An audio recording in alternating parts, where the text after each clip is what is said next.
حدیث شریف میں آتا ہے کہ رحم کرنے والے پر رحمان رحم کرتا ہے۔ تم زمین والوں پر رحم کرو، آسمان والا تم پہ رحم کرے گا۔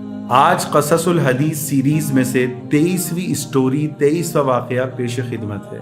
بخاری اور مسلم میں بڑا ہی زبردست مغفرت سے بھرا ہوا ایک واقعہ نقل کیا گیا ہے۔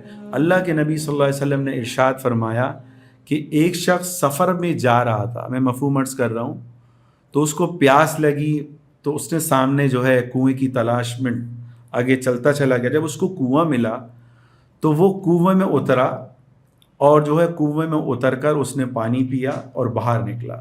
جب وہ کنویں سے باہر نکلا تو اس نے دیکھا کہ ایک کتا کنویں کے باہر جو گیلی مٹی تھی اس کو چاٹ رہا تھا اور پیاس کے مارے اس کی زبان باہر نکل رہی تھی۔ تو اس نے دل میں کہا کہ یہ اللہ کی مخلوق ہے، اگر میں اس کو پانی پلا دوں گا تو میرا رب شاید مجھ سے راضی ہو جائے۔ تو وہ اس نے کیا کیا، اس کے پاس کوئی برتن تو نہیں تھا، تو وہ دوبارہ جو ہے اس نے اپنے منہ میں جو ہے اپنا جو موزہ تھا، اس وقت چمڑے کے جو موزے چلتے تھے، اس کو منہ میں رکھا اور پھر وہ کنویں میں اترا۔ اب کنویں میں اتر کر جو ہے وہ حدیث میں آتا ہے فَمَلَا خُفَّهُ مَاءً، اور اس نے اس موزے کو پانی سے بھرا، وہ چمڑے کا موزہ اس میں کو پانی سے بھرا اور اپنے منہ میں اس کو دبایا، اور جب باہر آیا اور اس کتے کو پانی پلایا۔ یہ تو ہوا۔ پھر حدیث میں آتا ہے کہ اس نیک عمل کے بعد اس نے اللہ کا شکر ادا کیا کہ اللہ آپ کا احسان ہے کہ آپ نے اپنی مخلوق کی خدمت کی، مجھے توفیق عطا فرمائی۔ حدیث شریف میں آتا ہے اس عمل کی برکت سے اللہ نے اس شخص کی مغفرت فرما دی، اس کو جنت کا ٹکٹ دے دیا۔ چھوٹا سا عمل ہے۔ اسی طرح ایک اور حدیث میں آتا ہے ایک زانی اور فاحشہ عورت نے پیاسے کتے کو پانی پلایا، اس عمل پر اللہ نے سارے پچھلے گناہوں کو معاف کر کے اس کو جنت دے دی۔ پھر حدیث میں آتا ہے ایک نیک عورت، اس نے جو ہے عبادت کرتی، روزہ رکھتی، لیکن اپنے پڑوسیوں کو تکلیف دیتی۔ اللہ کے نبی صلی اللہ علیہ وسلم نے کیا فرمایا؟ یہ عورت جہنمی ہے۔ تو میرا عزیزوں، چھوٹے چھوٹے گناہ سے بھی بچیں اور چھوٹی چھوٹی نیکیاں کرنے کی دوڑ لگائیں۔ حدیث شریف میں آتا ہے کہ رحم کرنے والے پر رحمان رحم کرتا ہے۔ تم زمین والوں پر رحم کرو، آسمان والا تم پہ رحم کرے گا۔ بخاری شریف کی حدیث ہے اللہ نے رحمت کے 100 حصے رکھے ہیں، 99 اپنے پاس رکھے، ایک حصہ دنیا میں اتارا، اس ایک حصے کی وجہ سے ہر ایک دوسرے پر رحم اور نرمی کرتا ہے۔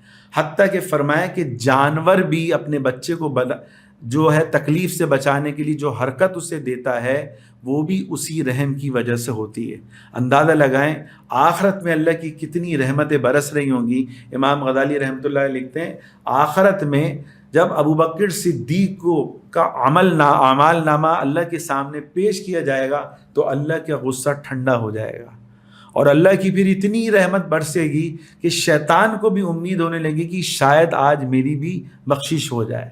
اتنا اللہ اپنے نبی کی امت پر رحم فرمائے گا روز قیامت۔ شروع میں تو اللہ کا جلال ہوگا، یہ اللہ کے نبی کی احادیث بتاتی ہیں۔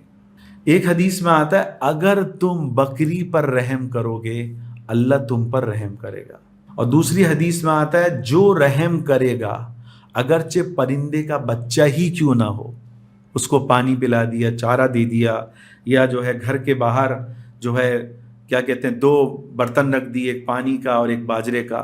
حدیث میں آتا ہے کہ جو پرندے کے بچے پہ بھی رحم کرے گا اللہ روز قیامت اس پر رحم کرے گا۔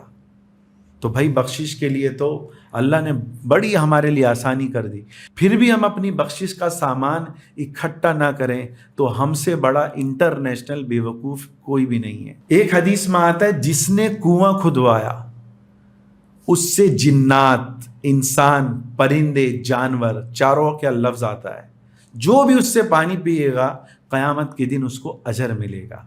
تو کوشش کریں، حدیث میں ویسے بھی آتا ہے کہ صدقہ جاریہ پوچھا صحابہ نے تو فرمایا کہ کنواں کھدواؤ، یہ صدقہ جاریہ ہے، مرنے کے بعد کام آئے گا۔ تو میرے عزیزوں، قصص الحدیث کا جو یہ واقعہ رحم دلی کا بیان کیا گیا اور اس سے متعلق جو احادیثیں سنائی گئی، کوشش کریں اس پر عمل کریں۔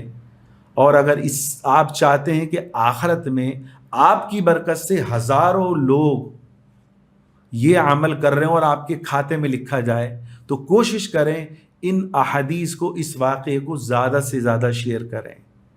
ایک آدمی فجر کی نماز پڑھتا ہے تو وہ اکیلے نماز پڑھتا ہے۔ بعض ایسے لوگ ہوتے ہیں جیسے ڈاکٹر اسار احمد ہو گئے، تبلیغی جماعت والے ہو گئے، اور جو ہے بڑے بڑے اکابرین کو لے لیں، مولانا طارق جمیل صاحب ہو گئے، مفتی طارق مسعود صاحب ہو گئے، یہ لوگ ایک فجر کی نماز پڑھ رہے ہوتے ہیں لیکن ہزاروں نمازوں کا ثواب ان کے کھاتے میں لکھا جا رہا ہوتا ہے، ہزاروں لاکھوں کروڑوں صدقہ کرنے کا ثواب ان کے کھاتے میں لکھا جا رہا ہوتا ہے۔ تو کوشش کریں اس کو زیادہ سے زیادہ پھیلائیں، تو قیامت کے دن کیا پتہ آپ کے کھاتے میں ہزاروں لوگوں کا جو ہے جانوروں کی مدد کا، پانی پلانے کا ثواب آپ کے نامہ اعمال میں لکھا گیا ہو اور آپ کو خبر بھی نہ ہو۔ اللہ تعالی ہمیں عمل کرنے کی توفیق عطا فرمائے۔